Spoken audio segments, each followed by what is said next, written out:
Welcome back to Short Takes 331.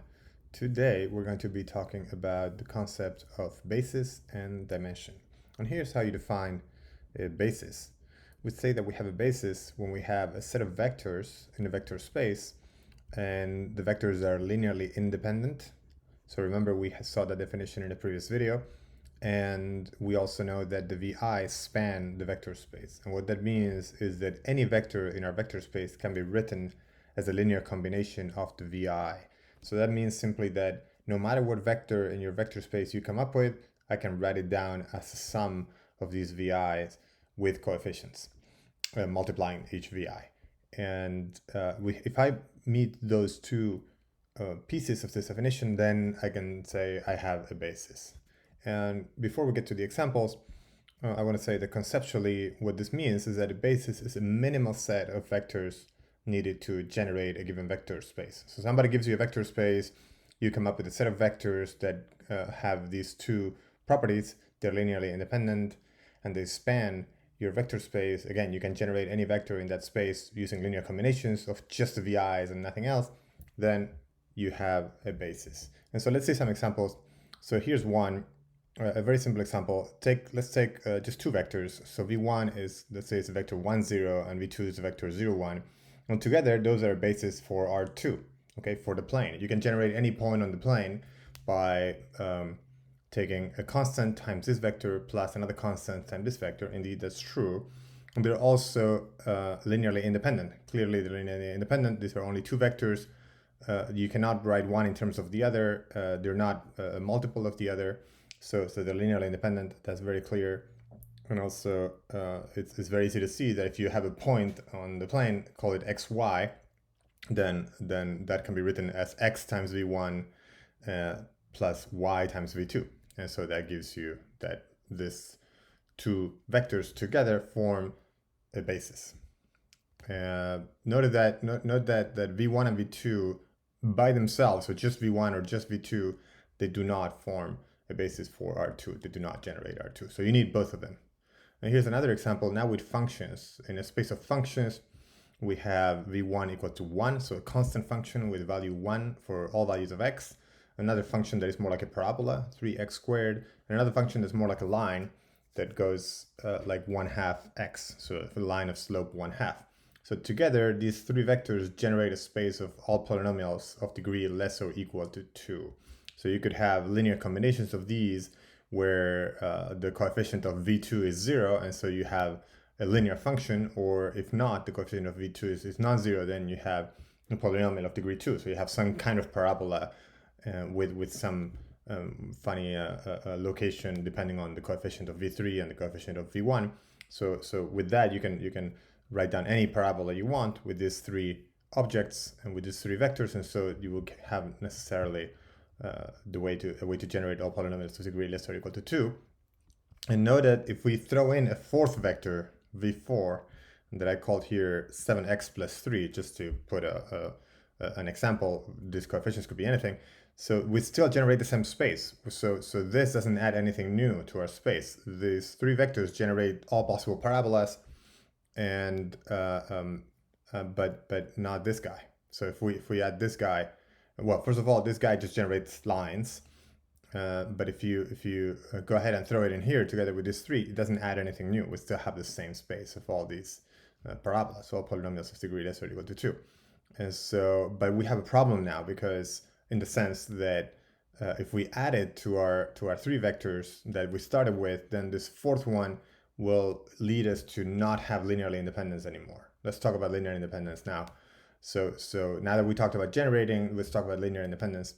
So these three vectors are clearly linearly independent. There's no way that I could write, for example, v2 using v1 and v3. So this goes like x squared. So there's no way that I could add a constant and a line and come up with a parabola.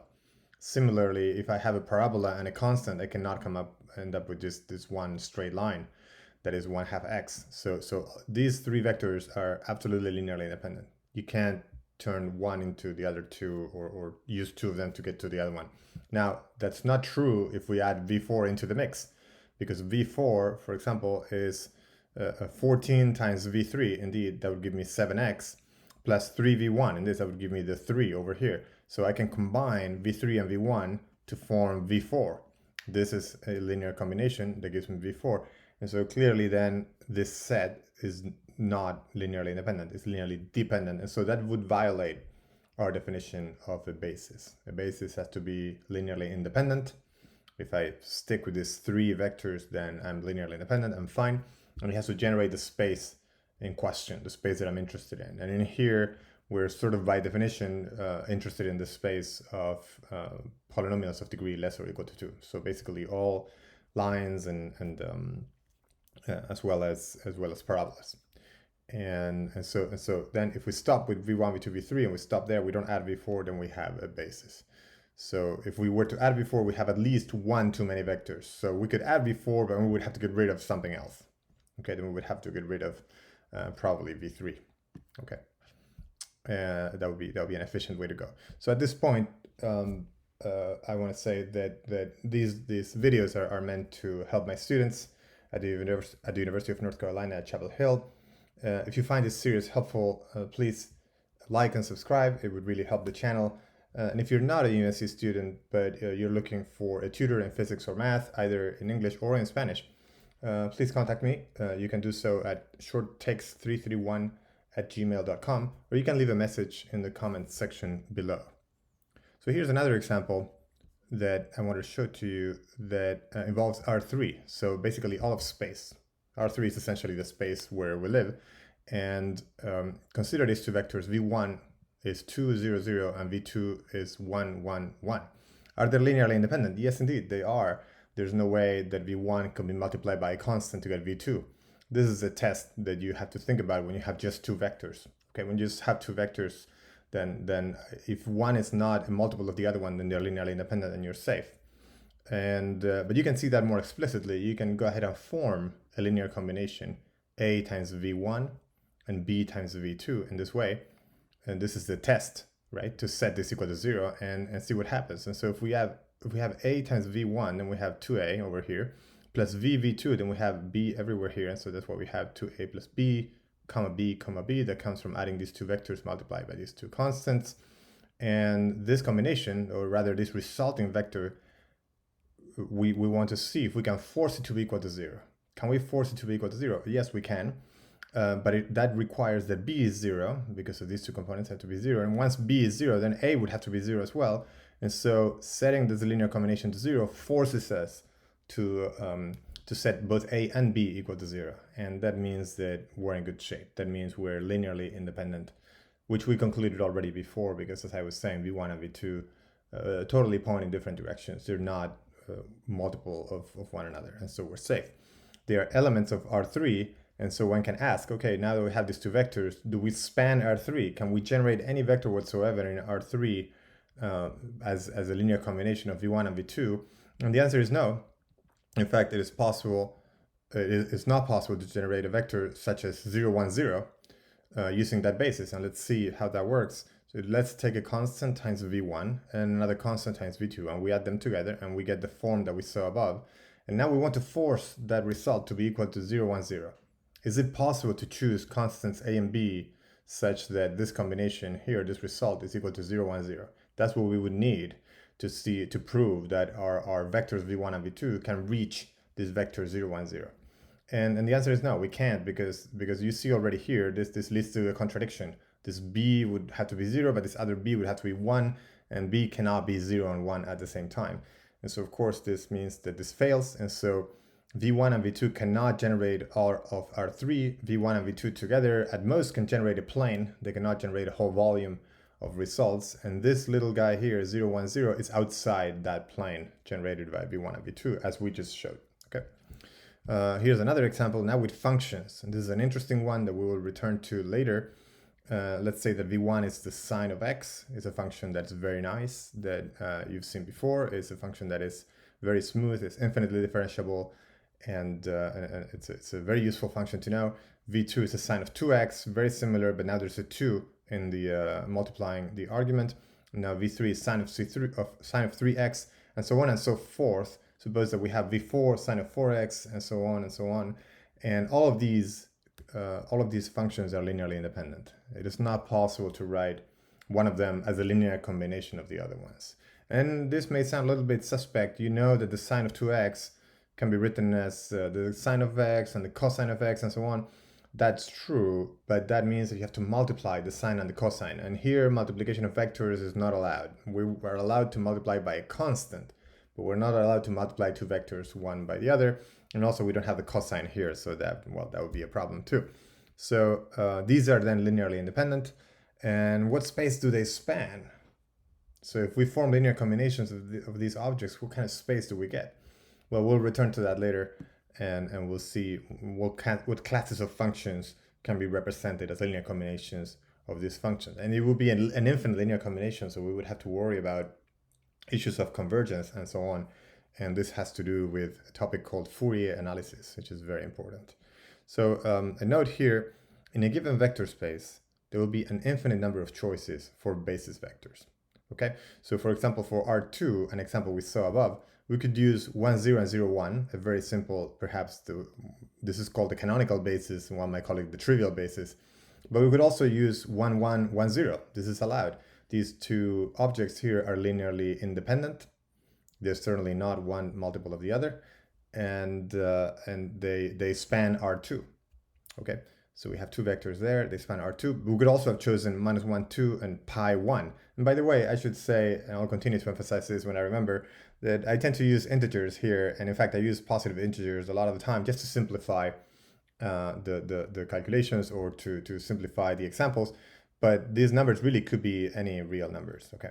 So I could have written here pi and e, or like 1/2, or like whatever. So a lot of the time what's really important is that you have non-zero entries for your vectors. And so here is one example. We have minus 1, 2, and pi and 1, and these two, you can easily see that they are linearly independent. Again, they're not one multiple of the other. They cannot be, because one, here you have a negative entry and a positive entry, and here you have both positive entries, and so one is not the multiple of the other.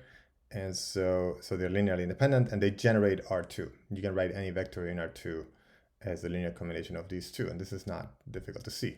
And so even though you have an infinite number of bases, the number of vectors in a basis is always the same, and it depends only on the vector space that you're looking at.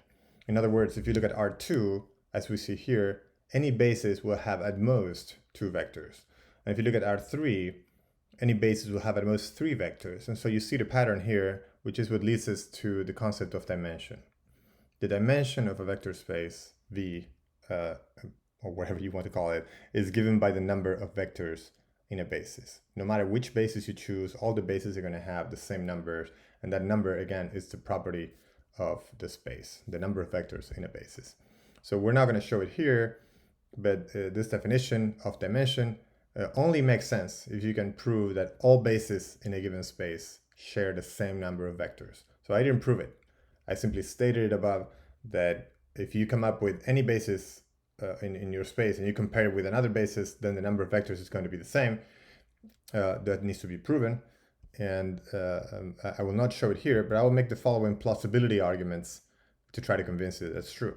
So if a basis has too few vectors, then you're going to have trouble. You're not going to be able to span the full space. Okay, so it cannot be a basis.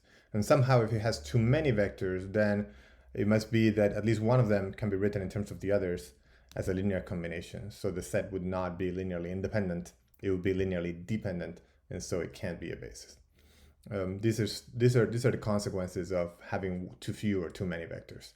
To really prove that all the bases have the same number of vectors, what you would do is you would assume that there are 2 good bases that both are linearly independent and both span your whole space, but they have different number of elements. And then you would show that you arrive at a contradiction by assuming that, and that it must be that both of them have the same number of elements. And this really, in the background here, has to do with the existence of non-trivial solutions to homogeneous systems of linear equations. In this sequence of content in these videos, I have put linear equations for later when we talk about linear operators. But one uses tools of the analysis of linear equations to prove this theorem, to show that There's no way you could have one basis that has more elements than another one, and still be linearly independent if the one with smaller number of elements is linearly independent than the one with larger number of elements. We cannot be, assuming that the first one is already spanning the whole vector space. So this can be proven, and you can look at that. You can look into that, and you can do some research if you want into books on linear algebra. But I will skip it here just for the sake of brevity. Finally, what happened to the concept of orthogonality? We talked about how this is not really present in the definition of a vector space. We talked about linear independence, and now we're talking about bases. We used to talk about orthogonal bases, things that look like this, where the vectors involved, like I, j, and k, that I mentioned at the beginning, are orthogonal to one another. Still, we're not talking about orthogonality here. A basis could be a basis of non-orthogonal vectors. There's no concept of orthogonality in any of the discussion of vector spaces that we'd introduced so far. And in general, you talk about vector spaces without talking about orthogonality at all until you get to the point where you're ready to equip your vector space with an inner product. And that's the topic of our next video. So as I said earlier, this series is meant for my students at UNC Chapel Hill. If you find this series helpful, please like and subscribe. It would really help this channel. If you're not a UNC student and you're looking for a tutor in physics or math, and you want that either in English or in Spanish, you can contact me at shorttakes331@gmail.com, or you can leave a message in the comments section below. And so that is all for today. Until next time.